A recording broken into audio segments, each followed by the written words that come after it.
دوستو یہ بات ہم سب بخوبی جانتے ہیں کہ قرآن مجید واحد ایک ایسی کتاب ہے جس میں اللہ تعالیٰ نے براہ راست اپنے بندوں سے گفتگو کی ہے۔ دوستو اللہ تعالیٰ نے فرمایا کہ یہی قرآن مجید اگر پہاڑوں پر نازل کیا جاتا تو وہ اس کا بوجھ برداشت نہ کر سکتے اور یقیناً پہاڑ ریزہ ریزہ ہو جاتے۔ قرآن مجید اللہ تعالیٰ کی نشانیوں سے بھرپور ہے۔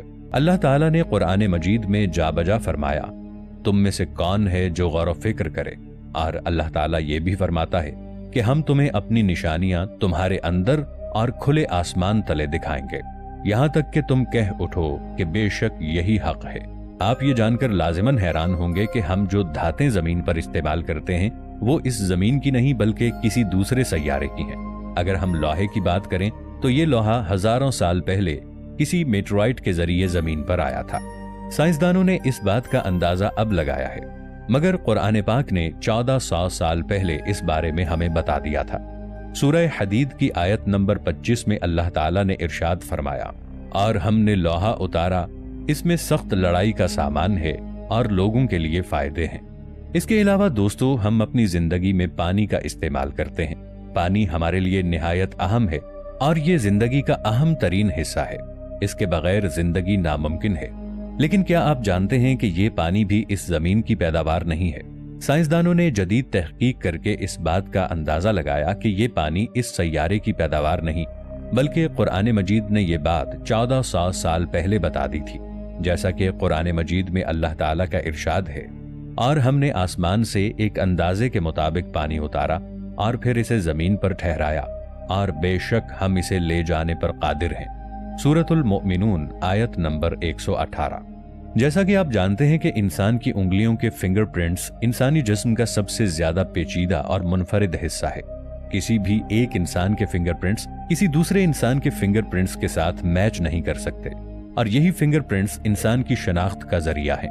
جدید سائنس نے کچھ ہی عرصہ پہلے اس بات کا اندازہ لگایا اور یہ دریافت کیا کہ کوئی بھی انسان فنگر پرنٹس کے ذریعے بآسانی کسی کی شناخت کر سکتا ہے، مگر اللہ تعالیٰ نے اس بات کو قرآن مجید میں 1400 سال پہلے وضاحت کے ساتھ بتا دیا تھا۔ سورۃ القیامہ آیت نمبر 4 میں ارشاد باری تعالیٰ ہے، جس کا مفہوم کچھ یوں ہے کہ کیوں نہیں ہم اس بات پر قادر ہیں کہ ہم انسان کی انگلیوں کی پوروں تک کو ٹھیک کر دیں۔ دوستو جب ایک مادہ مکڑی بچے دیتی ہے تو وہ نر مکڑی کو مار دیتی ہے۔ یہ پورا خاندان ہی اسی بنیاد پر چلتا ہے، یعنی کہ دنیا میں سب سے جھگڑالو قسم کا اور کمزور گھر مکڑی کا ہوتا ہے۔ اگر دیکھا جائے تو قرآن مجید کی سورہ عنکبوت، جس کا مطلب ہے مکڑی، اس سورہ کی آیت نمبر 41 میں اللہ تعالیٰ کا ارشاد ہے، جس کا مفہوم کچھ یوں ہے، جنہوں نے اللہ تعالیٰ کے سوا اور مددگار بنا رکھے ہیں، ان کی مثال ایک مکڑی کی سی ہے جس نے ایک گھر بنایا، بے شک گھروں میں سب سے کمزور گھر مکڑی کا ہی ہے۔ کیا اچھا ہوتا اگر وہ یہ جان جاتے۔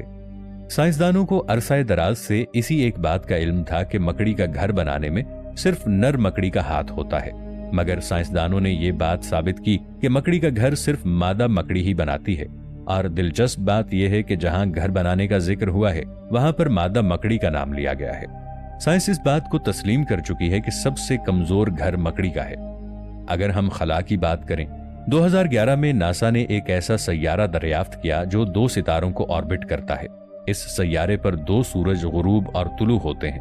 سائنسدانوں نے اس سیارے کا نام کیلپر 16b رکھا ہے، مگر قرآن مجید میں اس سیارے کا ذکر اللہ تعالیٰ نے 1400 سال پہلے بیان کر دیا ہے۔ اس سیارے پر 2 سمتیں مشرق اور 2 سمتیں مغرب کی دیکھی جا سکتی ہیں۔ قرآن مجید میں بھی اللہ تعالیٰ نے کچھ اس طرح ارشاد فرمایا۔ سورۃ المعارج آیت نمبر 40 میں ارشاد باری تعالیٰ ہوتا ہے، جس کا مفہوم ہے، تو مجھے تمام مشرقوں اور تمام مغربوں کے رب کی قسم، بے شک ہم ضرور قادر ہیں۔ دوستو جب کوئی ایسٹروناٹ خلا میں جاتا ہے تو اس کے دیکھنے کی توانائی دھندلا جاتی ہے، یعنی وہ زیادہ گہرائی تک نہیں دیکھ پاتے، کیونکہ خلا ان کی آنکھوں پر اثر انداز ہوتا ہے۔ ایسا کیوں ہوتا ہے؟ سائنس نے یہ بات کچھ عرصہ پہلے دریافت کی ہے، جبکہ قرآن مجید میں 1400 سال پہلے اس کا ذکر کچھ یوں موجود ہے۔